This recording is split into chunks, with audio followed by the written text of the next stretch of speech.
Krisis energi saat ini telah merambah ke Timur Tengah.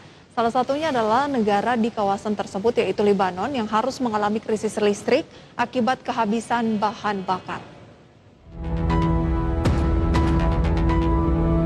Krisis energi saat ini telah merambah ke Timur Tengah yaitu di Lebanon. Mengutip USA Today, perusahaan penyedia layanan listrik di negara itu harus menutup dua pembangkit listrik utama akibat kehabisan sumber energi akhir pekan kemarin. Tak tanggung-tanggung, total tenaga listrik yang hilang mencapai 270 megawatt. Sektor energi di Lebanon sendiri sebenarnya telah merasakan krisis energi sejak beberapa bulan lalu. Pada Agustus, Lebanon mengalami kelangkaan bahan bakar minyak atau BBM. Hal tersebut membuat warga di Lebanon melakukan aksi nekat dengan membajak truk tangki minyak. Perusahaan minyak pun urung untuk mengirim bensin atau solar karena bingung menentukan harga. Sementara itu, Electricity Deliban terus beroperasi dengan kerugian tahunan hingga 1,5 miliar US dollar. Kenyataan ini telah merugikan negara lebih dari 40 miliar US dollar selama beberapa dekade terakhir. Untuk membantu meringankan krisis, Lebanon telah menerima pengiriman bahan bakar dari Iran melalui Suriah. Irak juga telah membuat kesepakatan dengan Beirut yang akan membantu perusahaan listrik negara berpenduduk 7 juta itu tetap beroperasi selama beberapa hari ke depan. Berbagai sumber IDX Channel. Ya, pemirsa, ternyata bertambah satu lagi negara yang mengalami krisis energi yaitu Lebanon. Bahkan pemirsa, negara tersebut rugi hingga 40 miliar dolar Amerika selama beberapa dekade dan saya review kembali nih pemirsa ya. Artinya sejauh ini negara yang alami krisis energi adalah Inggris, India, kemudian Lebanon dan juga Jepang serta China. Inggris mengalami krisis bahan bakar minyak. Bahkan pemirsa, Cristiano Ronaldo saja harus antri loh 6-7 jam untuk mendapatkan bensin. Bayangkan pemirsa kalau misalnya di Indonesia juga terjadi hal yang sama. Kita jadi susah jalan-jalan tentunya ya. Dan Inggris menghadapi pasokan listrik yang ketat pada musim dingin tahun ini.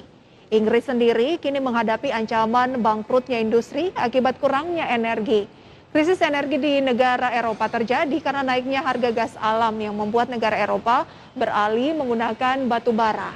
Krisis energi Eropa ini kini diyakini mempengaruhi pertumbuhan ekonomi Jerman, kemudian disebabkan oleh kemacetan pada rantai pasokan akibat krisis suplai gas.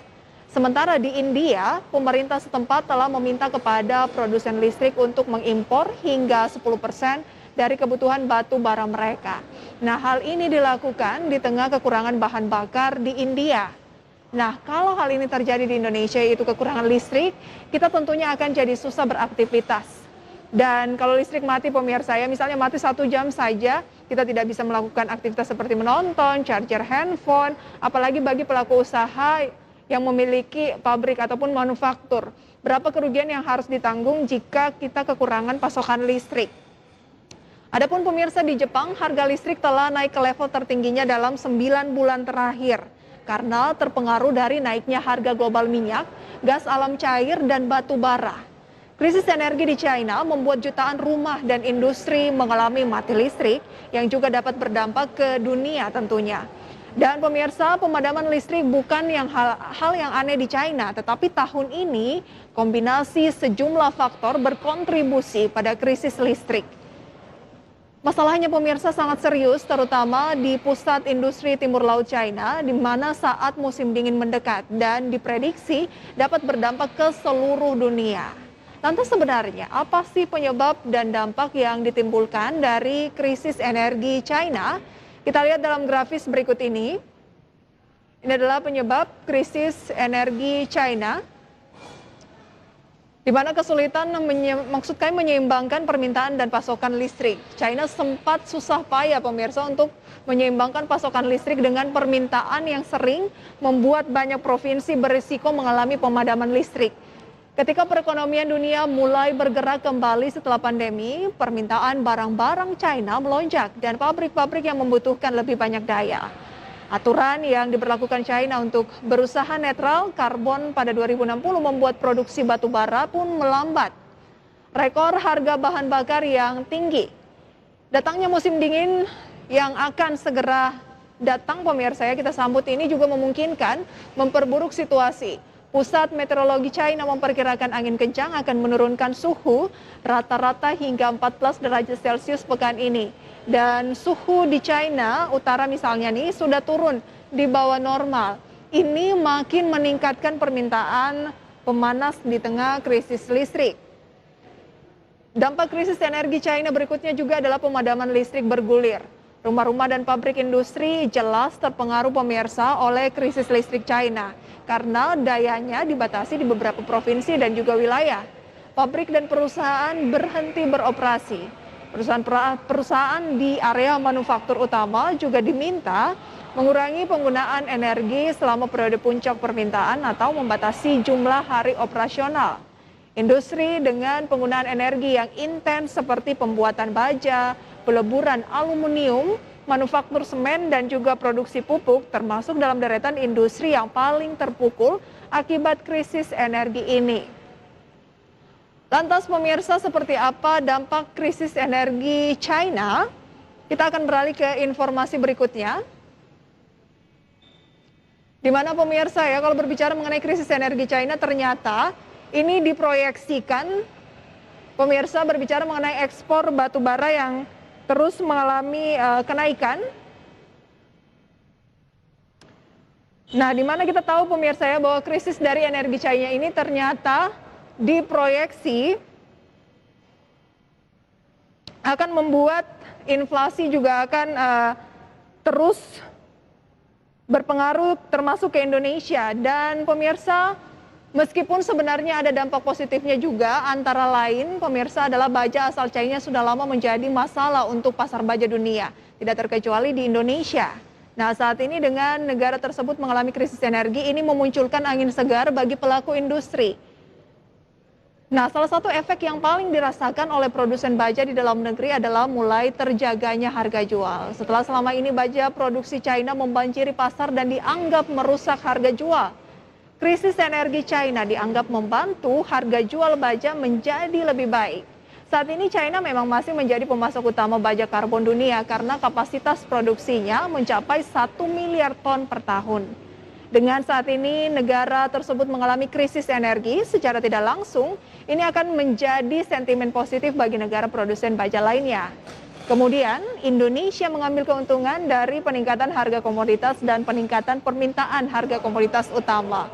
Salah satunya adalah batu bara. Nah, dampak lainnya adalah penerimaan negara, khususnya pada kelompok bea keluar dan penerimaan negara bukan pajak atau PNBP sumber daya alam. Beberapa pos penerimaan negara seperti bea keluar dan juga PNBP Minerba ini mengalami pertumbuhan yang sangat signifikan. Bea keluar tumbuh 891% pada Agustus, sementara pertumbuhan pertambangan minerba melonjak 87%. Lantas kenapa ya sektor pertambangan batu bara diuntungkan dengan adanya krisis energi di China? Kita simak informasinya berikut ini.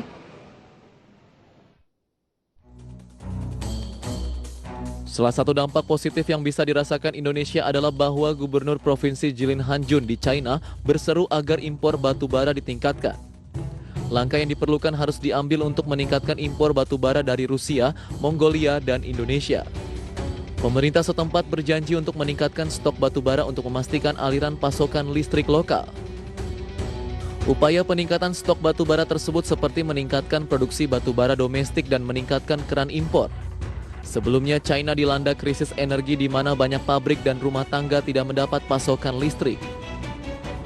Penyebab krisis energi di China yang terjadi saat ini utamanya disebabkan karena raksasa energi China kehabisan stok batu bara. Untuk diketahui, China adalah negara yang mengonsumsi batu bara dalam jumlah yang sangat banyak. Pemerintah mengungkapkan Indonesia terus kebanjiran pesanan batu bara dari Tiongkok, China. Hal itu merupakan dampak dari perang dagang antara negeri tirai bambu tersebut dengan Australia. Badan Pusat Statistik mencatat nilai ekspor komoditas batu bara Indonesia melejit hingga 168,39% pada September dari Agustus 2021. Peningkatan ekspor utamanya terjadi ke China dan India yang tengah mengalami krisis energi dalam beberapa waktu terakhir. Berbagai sumber IDX Channel.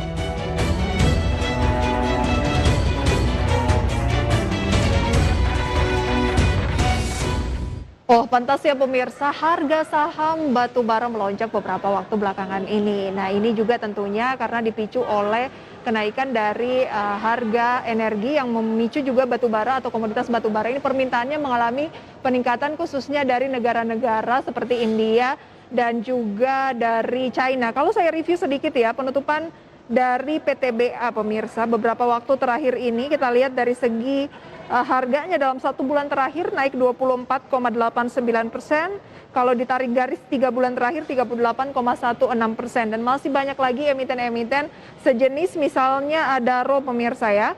Adaro dalam 1 bulan terakhir bahkan lebih tinggi, naik 42,05%. Namun produsen batu bara tidak bisa seenaknya mengenjot ekspor pemirsa. Pasalnya ada kewajiban bagi perusahaan untuk memenuhi kebutuhan batu bara di dalam negeri atau disebut Domestic Market Obligation atau DMO. Kebijakan itu mewajibkan produsen untuk menjual 25% dari total produksi untuk memenuhi kebutuhan listrik di Indonesia. Nah, dengan kata lain, batu bara itu harus dijual ke PT PLN Persero. Pemerintah juga menetapkan harga jual batu bara untuk pembangkit listrik di dalam negeri maksimal $70 Amerika per ton. Jadi produsen tidak bisa menjual ke PLN di atas angka tersebut atau di atas $70 Amerika per ton. Dan meski harga pasar sedang melonjak seperti sekarang ini. Nah, jika seluruh produsen batu bara lebih mementingkan ekspor demi meraup cuan besar, maka siap-siap pemirsa, Indonesia akan mengalami krisis energi juga seperti di China, India, dan juga wilayah Eropa. Sejumlah negara pengimpor tidak hanya menggunakan batu bara pemirsa untuk memulihkan pasokan energi di negara masing-masing. Beberapa negara akan menjadikan sebagian batu bara untuk stok jangka panjang. China, meski impor batu baranya besar, tapi mereka negara keempat dengan cadangan batu bara terbesar. China menyiapkan stok jangka panjang. Di sisi lain, ancaman inflasi turut mengancam Indonesia nih pemirsa imbas dari krisis energi yang melanda Uni Eropa hingga ke India. Salah satu penyebabnya adalah kenaikan harga komoditas di pasar internasional yang juga akan mempengaruhi biaya produksi di tanah air. Nah, jika terjadi kenaikan atas biaya produksi, maka harga barang juga akan terdongkrak di saat daya beli masyarakat masih sangat rendah. Contohnya, seperti pada halnya produksi pupuk untuk menunjang produktivitas pertanian pemirsa. Jika harga pupuk yang salah satu bahan bakunya ini adalah gas bumi naik, maka akan ada peningkatan harga bahan pokok di level petani. Nah pemirsa, jika harga pupuk naik tidak bisa dihindari, harga pangan akan disesuaikan dan pada akhirnya konsumen yang menanggung mahalnya harga energi. Misalnya pemirsa, kalau harga makanan ini mengalami peningkatan gitu ya, berarti harga yang lain juga akan menyesuaikan. Nah ini akan membuat inflasi ini yang disebut dengan inflasi pemirsa, ketika energi yang menjadi salah satu kebutuhan penting meningkat akan berpengaruh dan memiliki rantai yang cukup panjang ya, mulai dari pupuk tadi, kemudian pupuk ini digunakan oleh para petani sehingga mungkin pakan akan menjadi meningkat pemirsa, kemudian harga jual dari misalnya hewan ternak juga mengalami peningkatan, akhirnya makanan yang kita makan pun juga meningkat dan yang lainnya juga akan ikut terimbas akibat dari barang-barang pokok kita yang juga mahal. Sama halnya pemirsa dengan sensitivitas naiknya harga minyak mentah terhadap biaya transportasi di dalam negeri. Saat ini Indonesia masih menjadi importir minyak dengan kenaikan impor migas sebanyak 59,5% secara year on year per September 2022. Setiap kenaikan harga minyak mentah yang terlalu cepat akan memperbesar kemungkinan naiknya inflasi. Karena harga yang diatur pemerintah seperti harga BBM, tarif listrik, dan LPG. Menilik dari hal tersebut, lantas Bima Yudhistira selaku Direktur Seliois memperkirakan pada tahun 2022 inflasi Indonesia bisa mencapai 4,5%. Nah ini disebabkan oleh krisis energi pemirsa yang saat ini berlanjut. Nah dampak buruk apa lagi ya yang dihasilkan dari krisis energi yang terjadi saat ini? Kita lihat pemirsa dalam informasi berikut ini. Data Badan Pusat Statistik menunjukkan adanya penurunan kinerja ekspor non-migas pada September 2021 ke negara mitra dagang seperti India dan China. BPS menyebut penurunan ekspor non-migas ke negara China mencapai 236,5 juta dolar Amerika, sedangkan penurunan ekspor ke negara India lebih besar yaitu 482,5 juta dolar Amerika. Penurunan nilai ekspor ke India didorong oleh penurunan permintaan komoditas lemak dan minyak hewan nabati hingga 67,63% secara bulanan dan ekspor pupuk hingga 53,35% secara bulanan. Sementara turunnya ekspor ke China didorong oleh penurunan bahan bakar mineral hingga 15,22% secara bulanan dan minyak hewan nabati yang turun 19,02% secara bulanan. Kendati demikian, negara tirai bambu ini masih menjadi negara pangsa ekspor non-migas terbesar Indonesia pada bulan laporan dengan total nilai ekspor sebesar 4,54 miliar dolar Amerika atau memegang porsi 23,1%. Berbagai sumber IDX Channel.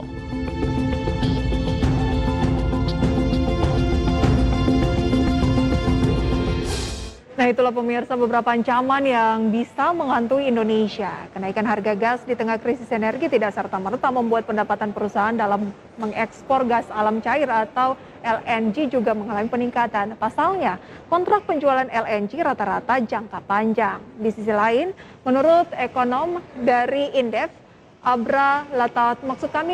Talatov, Indonesia bisa memanfaatkan kenaikan harga batubara di tengah krisis energi untuk membuat industri di dalam negeri lebih kompetitif. Biaya operasional industri di China, India, dan Eropa akan melonjak karena tarif listrik naik tajam. Sementara pasokan sumber daya pembangkit listrik di Indonesia masih stabil. Nah, dengan demikian, tarif listrik juga masih normal. Alhasil, biaya operasional industri di dalam negeri tidak berubah. Inilah yang menjadi keunggulan bagi industri Indonesia. Jadi, produk manufaktur bisa lebih kompetitif di pasar internasional karena beberapa negara kan membutuhkan energi untuk industri strategis seperti keramik, semen, baja, dan yang lainnya kan biayanya ini pemirsa melonjak. Ini bisa menjadi peluang bagi Indonesia tentunya. Lonjakan harga batubara di tengah krisis energi ini memang sangat menggiurkan bagi produsen dan pemerintah. Namun pemerintah harus tetap tegas dengan kebijakan DMO. Jika ada perusahaan yang melanggar dan tidak memenuhi kebutuhan di dalam negeri, maka harus diberikan sanksi. Lebih baik yang diekspor bukan komoditasnya, tapi produk industrinya. Selain itu, pemerintah juga bisa memanfaatkan krisis energi di sejumlah negara untuk menarik investor sebanyak-banyaknya ke dalam negeri. Stok batubara dan gas yang melimpah bisa menjadi daya tarik bagi investor. Dan untuk menarik investor yang pabriknya kolaps tidak bisa beroperasi karena pasokan energi terganggu misalnya. Ambil peluang, yakinkan mereka untuk investasi di Indonesia. Pasokan energi cukup dan harganya masih terjangkau.